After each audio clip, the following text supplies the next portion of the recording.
kids, they listen to the rap, which gives them the brain damage. You see, with their hippin' and the hoppin' and the pippin' and the boppin', so they don't know what the jail is all about, you see? Welcome to the Cosby Not Guilty Show. I'm going to give you a breakdown of why I'm not guilty and why I've been quiet.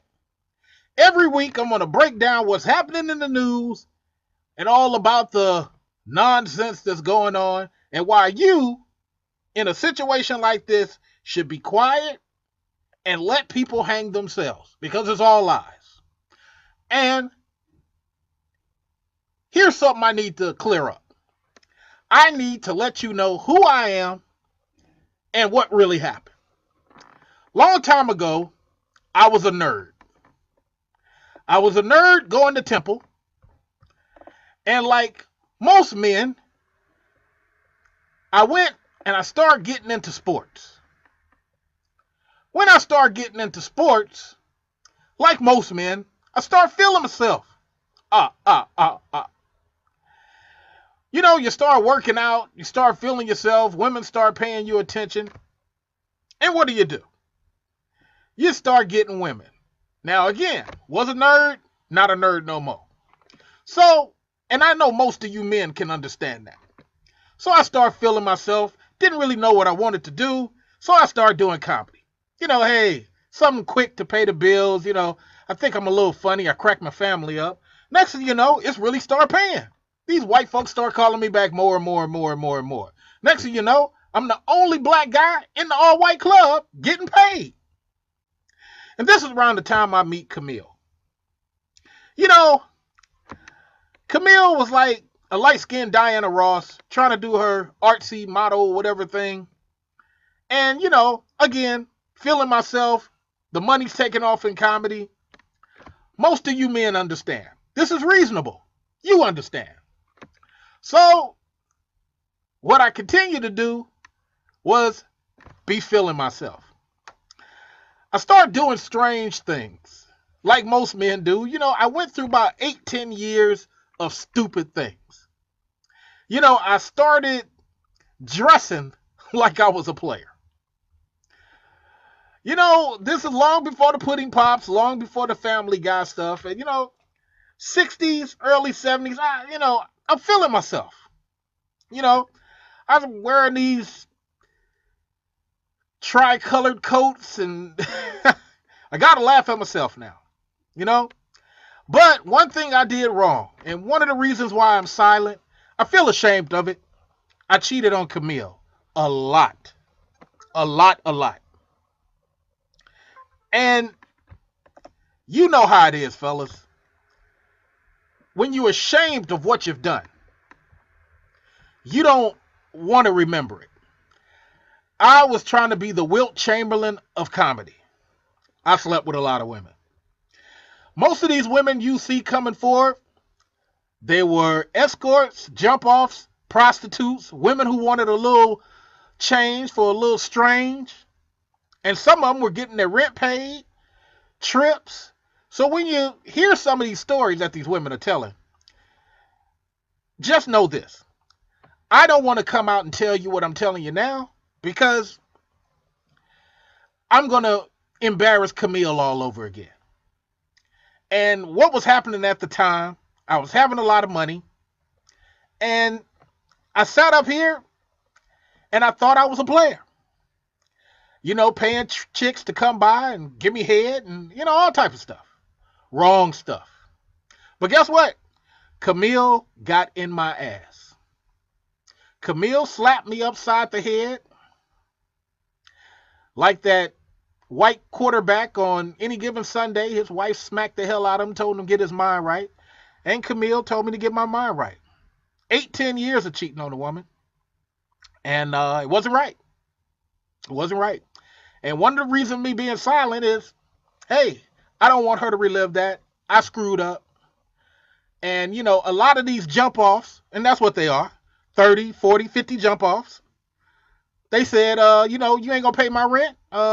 You know, I'm going to get back at you one day. I thought you was going to leave your wife. All type of stuff, you know. Before I became a father, before I became America's father, I was trying to be a player. Look at my suits. You know, and I just went through 8, 10 years of embarrassment. I think every man has had a point where he's messed up. But after that, just before the Cosby show that I started, what happened was, hey, I changed my life. I got better. You know, so I started doing better things. Long gone is that player. And what's happening now is I started doing more business moves. I started getting respected. You know, I tried to buy NBC. Many of you heard about that. My son mysteriously came up dead. A robber said he tried to rob him, but didn't go into his pockets, didn't go into the trunk, didn't go into the glove compartment. Caught my son on the side of the road, shot him, got back in his car and drove off. This is big business we dealing with. And I really can't go into that because I know the regular media out there, you guys don't understand this level of big business. We talking billions, we talking millions. Many of you heard about this new NBC special and this Netflix special. Well, yeah, they canceled it, but they still had to give me $50 million from NBC, and Netflix still had to give me $60 million. That's $110 million for something that never aired. This is big business we talking about. So just like my son come up dead, no robbery, just come up dead, because I offered to buy NBC, me and a couple other guys. Don't be surprised that these women have came out the woodwork with no medical evidence. And even if they didn't get medical evidence, wouldn't they go to the doctor to make sure they wasn't poisoned? Look, people, I can't go to social media, and I encourage men, don't try to go to social media and fight your battles. You got to be strategic. And this is why I'm being quiet. Because I'm letting this stuff play out. And I'm continuing to do me. One thing the enemies are not going to be able to stop is me continue to do me. And if you black men can learn nothing else from me, learn how to stay silent and stay strategic. Don't get emotional like they want you to. They have to come to you on your terms. Remember this. Go Google, YouTube the Brian Banks story, and you'll know how easy it is for people to lie for money. And if you don't Google that story, look at how we treated the security guard from the Olympics in Atlanta. The guy who saved people, every media outlet for months got up and told America that this guy was the bomber. It wasn't until later we found out he wasn't. The bomb detonates, killing one and injuring 111 others. For his efforts, 33-year-old Jewel is hailed a hero. FBI agents interviewed Jewel about the bombing. The same day, the Atlanta Journal-Constitution spotlights Jewel in an article as the focus of the federal investigation. That same day, a CNN anchor reads the story verbatim on the air. Investigators say they are zeroing in on the Olympic bomber tonight. They say they're chasing several good leads. For days, an estimated 200 national and international journalists staked out outside the Jewel's home. For the next few weeks, Jewel and his mother are overwhelmed by federal investigators, including the FBI and ATF, who searched their apartment and confiscated many of their belongings. After months of interrogation, surveillance, and relentless media coverage, the Justice Department notifies Jewel that he is no longer considered to be a target of the investigation.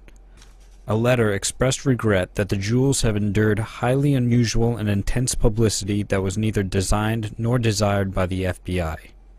Richard Jewell's name is cleared, but his reputation is forever tarnished. Well, this story started over here as me finding the bomb and being a hero, and by the time it got all the way around, I was the suspect and was the bomber of the Centennial Park. And they didn't care how it got from here to here, they just wanted the end. And that's one of the things that happened, is there were so many little stories out there, and there was such a rush to get the story and get a scoop that a lot of these things were not followed up, they were not confirmed, and They just put them in print and set them on TV. You have no concept. You have no idea. You know, just imagine when it's one camera or 2 or 3 reporters on one story, an investigative reporter on a story. Imagine how much heat that causes a certain story or a certain organization or a certain family. I had thousands of cameras, tens of thousands of reporters on me and what I did. Microscoping and checking everything from my elementary school career up to the day of the bombing. And just imagine that.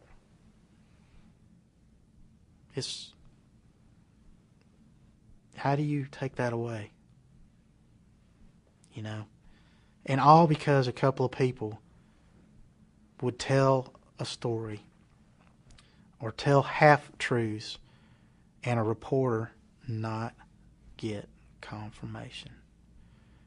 And once the snowball started rolling down the hill, you know, how do you stop it?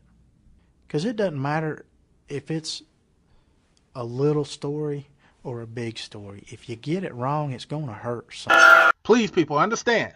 When you're talking big business, it's not so simple as just speak up. Okay? There's a lot of things going on when people are talking billions and millions of dollars. But that's my intro. So let's get on with today's show. I just needed to start off every show with letting you know who I used to be, why I'm quiet, and why these stupid things are not true. They were just fun girls. Paid fun girls.